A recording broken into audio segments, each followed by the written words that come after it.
bien, donc bonjour à tous. Donc avec ce premier sujet, je vais essayer de vous faire connaître et puis pourquoi pas de vous entraîner dans les mondes virtuels. Alors comme nous allons le voir un petit peu tout au long de cette présentation, dans ces mondes virtuels, eh bien l'argent est roi, comme dans beaucoup d'autres endroits, aussi bien dans notre monde réel que dans l'Internet conventionnel. Et c'est un petit peu pour cela que j'ai repris comme sous-titre à cette présentation l'appât du gain. C'était un titre qu'on utilisait déjà dans les années 2003 lorsque nous vous avons présenté un petit peu l'arrivée de nouveaux malwares sur Internet qui préfiguraient la criminalité actuelle.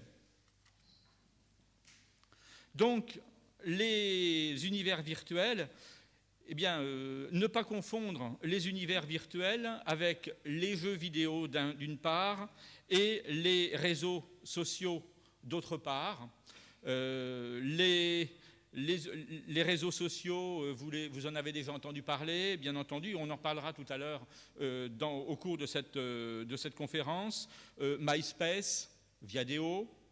Les jeux vidéo, eh bien, également un certain nombre de personnes, peut-être vos enfants, ou même vous, vous y jouez de temps en temps, Mario Kart, Evolution Soccer. Non, aujourd'hui, dans cette partie de la présentation, nous allons vous parler d'un autre univers, les univers virtuels, avec des jeux, oui, beaucoup de jeux, des jeux tels que World of Warcraft, et puis des univers sociaux tels que Second Life ou Habbo Hotel. Je vais dans un premier temps justement un petit peu vous faire cette présentation de ces univers virtuels avant d'entrer plus précisément dans l'aspect malveillance. Ces univers virtuels sont peuplés de personnes qui sont surnommées des avatars. Alors, ce sont donc des mondes persistants, c'est-à-dire des univers qui continuent à vivre, même si vous-même, personnage du jeu, avez quitté le jeu. Et ce sont donc des univers peuplés d'avatars. Les avatars, qu'est-ce que c'est? Ce sont les représentations virtuelles des joueurs. Donc au début, lorsque vous vous inscrivez dans ces univers, eh bien, comme c'est un petit peu présenté dans cette image, vous allez un petit peu modeler votre personnage, soit pour qu'il vous ressemble, soit justement pour qu'il soit totalement différent de vous. Dans ces univers, eh bien, on y rentre d'une manière gratuite. Certains de ces univers sont totalement gratuits. D'autres sont bridés dans leur version gratuite. C'est par exemple le cas de Second Life. Vous pouvez effectivement gratuitement entrer dans l'univers, mais pour pouvoir faire des transactions un petit peu plus sérieuses, comme des achats, ou si vous voulez vous installer, acheter un territoire, et bien là vous devez payer un abonnement mensuel. Et puis d'autres jeux sont totalement payants. Par exemple, c'est le cas de World of Warcraft. Là, vous devez payer, vous allez acheter une boîte à la Fnac ou ailleurs pour pouvoir commencer à participer avec de nombreuses autres personnes à une seconde vie dans ces fameux univers. Alors, il y a de très nombreux univers virtuels. La plupart de ces univers, en fait, ce sont des jeux de rôle. Alors, en français, on appelle tous ces univers ou tous ces jeux des jeux de rôle en ligne massivement multijoueurs, avec une abréviation MMORPG, Massively Multiplayer Online Role Gaming Games. Si vous faites une recherche sur Internet, MMORPG, eh bien vous trouverez une multitude d'informations sur le sujet. Alors, ces univers virtuels, eh bien, ils sont très nombreux. Les principaux, eh bien, sont listés dans ce slide. Et donc, vous avez effectivement principalement des jeux de rôle.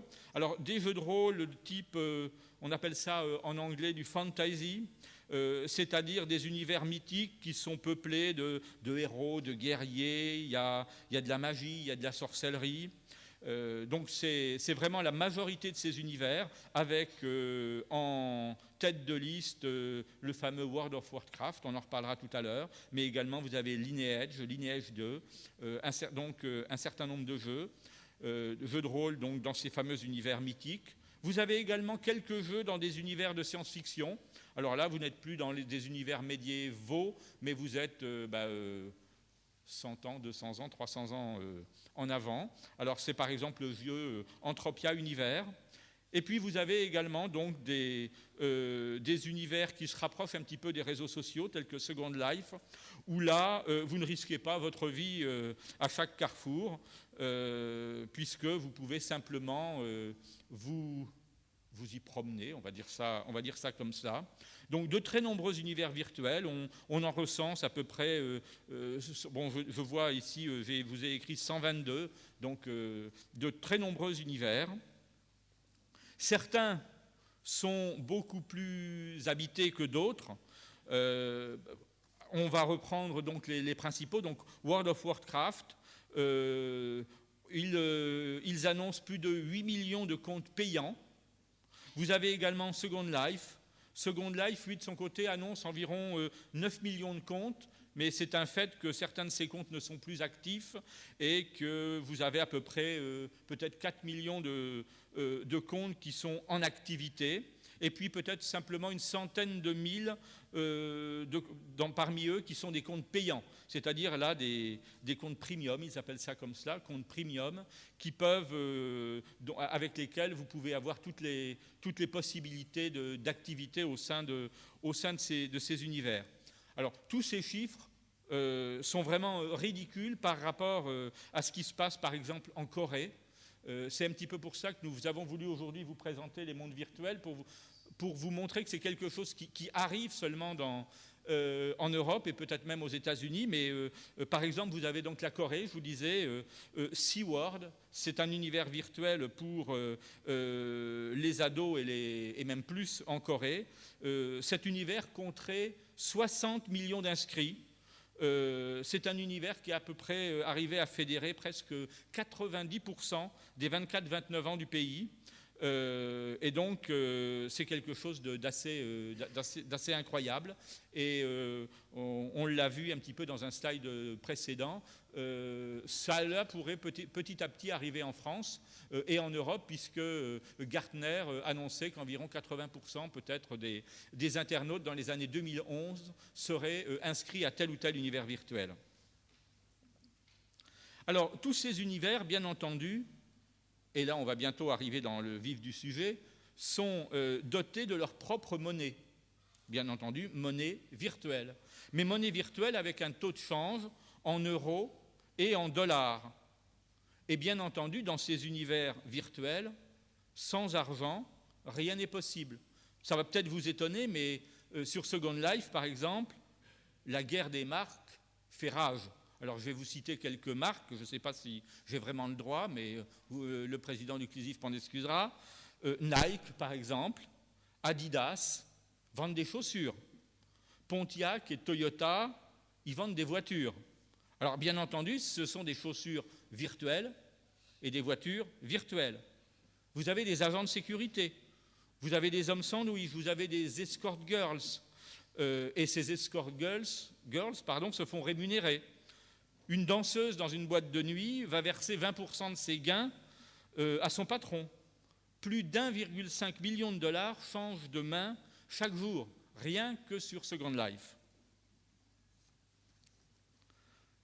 Et sur Second Life, par exemple, le commerce ne se limite pas aux objets virtuels. Il y a de nombreux particuliers et de nombreuses entreprises qui achètent des terrains. Vous voyez ici deux exemples que j'ai pris il y a quelques jours. Sur eBay, on a récemment enchéri pour des êtres ou des objets virtuels. Un personnage du jeu World of Warcraft a été vendu donc 7 000 €. Et donc, vous voyez bien que l'argent est là, et l'argent, malheureusement, appelle la malveillance. Et même si cet argent porte un nom différent dans chacun de ces univers, le terme qui est le plus généralement employé, c'est gold. Et plus génériquement, dans les conversations, on utilise ce fameux terme gold. Et donc, c'est avec ce terme-là que nous allons rentrer dans la partie cybercriminalité de ces mondes. Et nous allons commencer avec le gold keylogging. On parle beaucoup de keyloggers, de password stealers, qui ciblent les mondes bancaires. Mais il faut savoir qu'environ 30% des chevaux de Troie ciblant les crédentiels, username, mot de passe, en fait, ciblent ces fameux univers virtuels.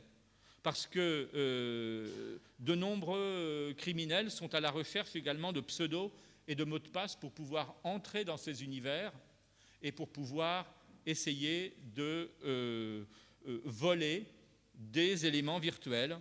On verra quelques exemples tout à l'heure. Des chevaux de Troie, mais également des virus. C'est vrai que l'année dernière encore, je vous expliquais que les virus, on en entendait de moins en moins parler. Quand je parle de virus, c'est programmes auto-reproducteurs.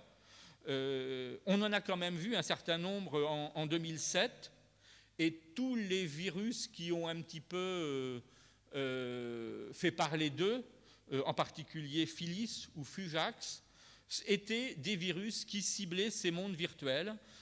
Également donc des virus qui cherchaient à capturer les informations username, mot de passe pour pouvoir rentrer dans ces univers.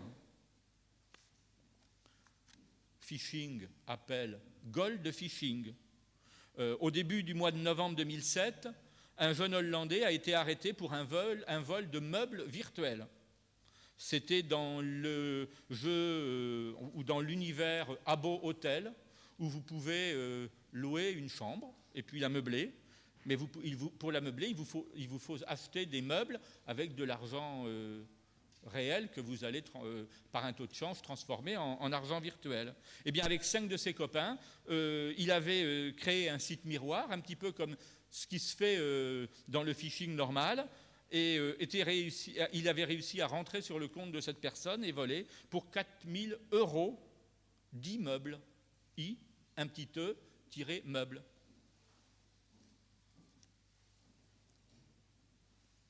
Alors, quelque chose d'un petit peu plus sérieux, associé à certains jeux, il y a également ce que l'on appelle le gold farming. Alors, c'est une nouvelle sorte d'esclavage moderne. Alors, on en parle beaucoup à la télé. On voit dans l'industrie textile des adolescents qui sont exploités et qui travaillent 12 heures par jour pour pouvoir gagner 3 francs 6 sous. Eh bien, également, dans ce domaine des mondes virtuels, vous avez des entreprises, surtout dans les pays asiatiques, qui exploitent des jeunes. Et là aussi, ce n'est plus du tout un jeu. Ces jeunes travaillent, nous allons le voir dans un petit film dans 2 instants, dans 2 minutes là. Ces jeunes travaillent 12 heures par jour, 7 jours sur 7. Et comme ça vous sera expliqué en anglais, donc je préfère un petit peu vous l'expliquer avant, ils gagnent 25 cents, un quart de dollar, 25 cents de l'heure, et cet argent qu'ils récoltent, eh bien, il est transféré ensuite à des brokers qui les revendent en gardant et en prenant de forts bénéfices. Alors, avant de repartir un petit peu dans le sérieux, quelques petites anecdotes virales. Alors, on n'a pas vu encore beaucoup de virus dans ces univers virtuels, mais ce qu'il faut savoir, c'est que vous pouvez, dans ces univers, à l'aide d'outils de programmation, c'est des langages de script un petit peu particuliers, modeler vos personnages et même modeler divers objets et faire un certain nombre d'animations. En 2005, sur World of Warcraft, un bug s'est glissé au niveau d'un sort de combat. Et au lieu de ne s'attaquer qu'au sang virtuel de son adversaire le plus proche, eh bien, le sortilège s'est avéré hautement transmissible et tous les personnages qui étaient autour de de cette fameuse tour où se positionnait ce grand guerrier, eh bien, ont tous été exterminés. Donc c'est une anecdote, rien de plus. On a vu également sur Second Life une histoire d'une bague en or. Chaque fois qu'un personnage, qu'un avatar donc l'a touchée, eh bien elle se dédoublait. Et là aussi, le jeu Second Life a dû être arrêté pendant un certain temps pour faire le nettoyage. Donc là, c'est simplement des anecdotes, rien de plus. Toujours au titre de l'anecdote, il faut savoir que dans ces mondes virtuels, il y a des groupes un petit peu particuliers qui y habitent, qui sont hébergés. Vous avez des groupes anarchistes, vous avez des tueurs à gages. Et c'est vrai qu'à partir du moment où on a une bonne connaissance du langage de programmation, eh bien on peut simuler des attentats. On peut tuer telle ou telle personne. Alors n'ayez pas trop peur, hein. À partir du moment où vous êtes tué sur Second Life, vous quittez le jeu, vous rentrez dans le jeu, et puis tout se passe bien. Bon, plus sérieusement, il y a un certain nombre d'instructions un petit peu sensibles au niveau du langage de programmation, et c'est peut-être quelque chose qu'il va falloir regarder dans les mois ou dans les 6 mois qui viennent ou dans l'année qui vient. On pourrait voir apparaître, associées à ces univers, de nouvelles attaques qui sont déjà bien connues dans l'environnement normal, donc du spam, du déni de services distribués ou des choses comme ça. Ça commence simplement à se voir, mais ça commence à se voir. Et puis, gagner de l'argent, comme je vous l'ai dit, eh bien, c'est l'une des principales préoccupations des résidents de Second Life. Et puis, on gagne de l'argent. Il y a aussi le problème, tout ce qui tourne autour du sexe. Et le sexe est peut-être l'une des premières activités dans un certain nombre de ces univers. D'ailleurs, Second Life est interdit aux moins de 18 ans. Et donc, je vous l'ai expliqué tout à l'heure, vous pouvez donc, lorsque vous rentrez dans Second Life, eh bien, vous allez créer votre personnage. Effectivement, vous pouvez lui définir un sexe, mais il lui manque un certain nombre d'attributs, on va dire, si vous voyez ce que je veux dire. Et vous pouvez donc aller auprès de certains fournisseurs un petit peu spéciaux pour acheter ces attributs et même pour acheter des positions sexuelles. Et vous avez certaines sociétés qui gagnent plusieurs dizaines de milliers de dollars par mois dans ce type de vente. Et puis pire, vous avez également la pédophilie virtuelle. Vous pouvez aussi payer pour avoir une expérience sexuelle avec des enfants. Alors, je ne voudrais pas terminer cette première présentation par une note totalement négative. C'est un petit peu comme l'Internet. Hein. Il y a quelques années, on vous l'avait présenté et on vous avait présenté toutes sortes de malveillances se passant sur Internet, mais loin de là, tout n'est pas négatif sur Internet. Bon, ben là aussi, dans ces mondes virtuels, tout n'est pas négatif. C'est également un lieu d'échange, aussi bien pour des particuliers, pour beaucoup d'artistes. Beaucoup d'entreprises également sont présentes. Donc, je pense qu'il faut simplement être très vigilant et être très vigilant pour les mois et pour les années à venir, parce que je pense qu'il va se passer de plus en plus de choses dans ces mondes virtuels, puisque ceux-ci vont être habités par de plus en plus de personnes, jeunes, adultes. Donc voilà, c'était la première partie de cette présentation. Et je vais laisser la place maintenant à Daniel qui va aborder le second sujet.